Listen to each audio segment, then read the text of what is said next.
All right. What's up, everybody? My people in Manhattan, the Bronx, Queens, all of Staten Island, my homeborough, Brooklyn.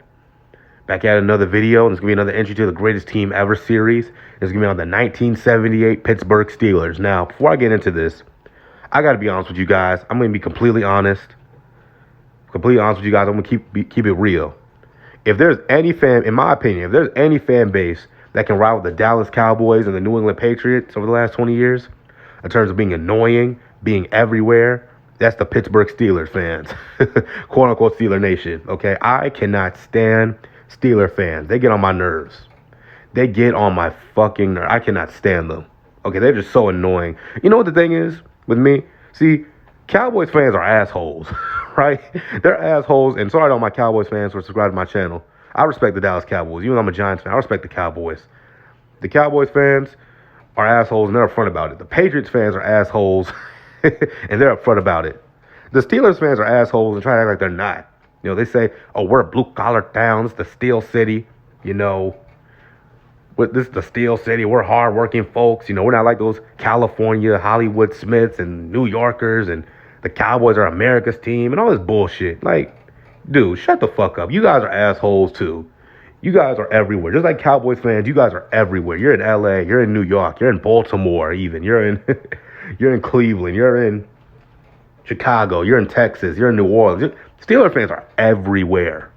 Okay, everywhere. Just like Cowboys and Patriots fans, they are everywhere. Now, thing is, those Patriots fans are gonna start disappearing. Watch for that. Patriots fans are gonna start disappearing. But the Steelers fans are everywhere. You know, that terrible towel and all that. But, I respect their history. Don't get it bent. I respect the Steelers' history. You know, they got 6 Super Bowls. They got all these Hall of Famers. So don't get it bent. I respect them. But, the fans just drive me nuts, okay? But let's get into this. I'm sorry I wasted time talking about how much the Steelers fans annoy me. Let's get into this. But the 1978 Pittsburgh Steelers, the Steel Curtain, I did a video on the 85 Bears saying they're probably the greatest team ever. I took that video down because I'm not going to lie. I'm going to take that back.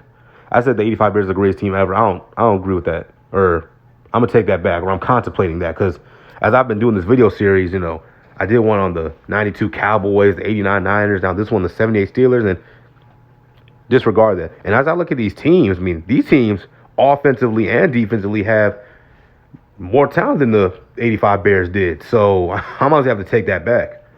The 85 Bears being unquestionably the greatest team ever. That's why I said unquestionably the greatest team ever. But the 78 Steelers, they're definitely, you can make a case, they had Terry Bradshaw's in the Hall of Fame. He was the MVP in 78. Lynn Swan's in the Hall of Fame. John Stallworth's in the Hall of Fame. The center, Mike Webster. The running back, Franco Harris. The D tackle, Joe Green. The Mike linebacker, Jack Lambert. The outside linebacker, Jack Ham. The cornerback, Mel Blount. The safety, Donnie Shell, who's in the Hall of Fame. Tony Dungy was on this team. And of course, he's in the Hall of Fame as being a coach. But, he's in the Hall of Fame. In my opinion, the defensive end, L.C. Greenwood, should be in the Hall of Fame as well. God rest his soul. He passed away. But this Steelers team was just loaded. The most Hall of Famers of any team ever. Of any dynastic team, the Steelers in the 70s had the most Hall of Famers of any team ever. The 78 was their best team. 74, they kind of, I don't say they came out of nowhere because they've been building for years. But, that to me wasn't the best team. The 75 team, and then the 79 team. 76, that was probably the peak of the Steel Curtain, their defense. They had 5 shutouts, which is the NFL record. They had 5 shutouts.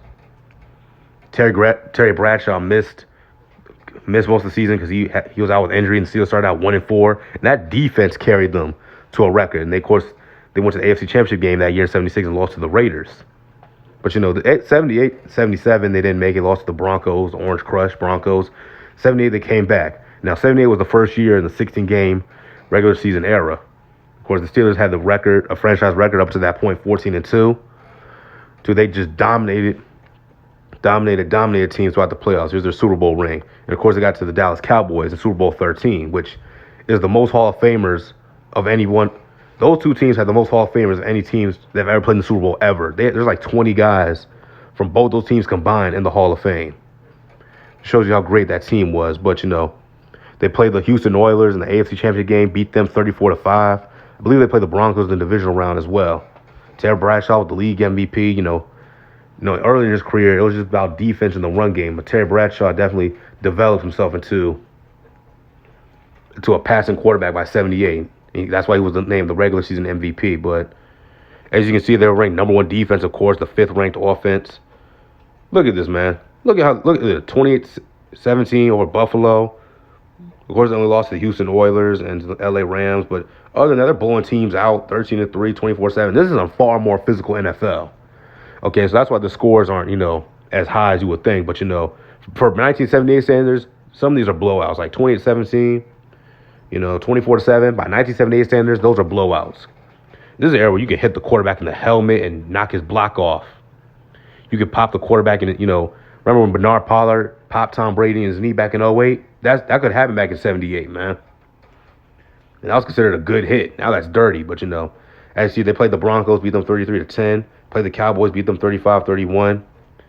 Had 10 Pro Bowlers, 5 All-Pros, Terry Bradshaw, Jack Ham, Lynn Swann. Mike Webster were first-team All-Pro. The cornerback Mel Blount was second-team All-Pro.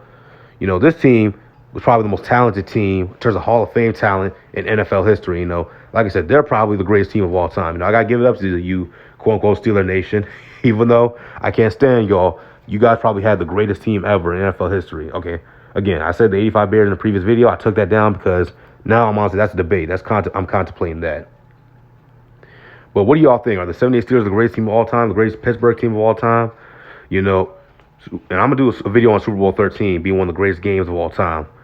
Comment down below, and I'm going to see y'all.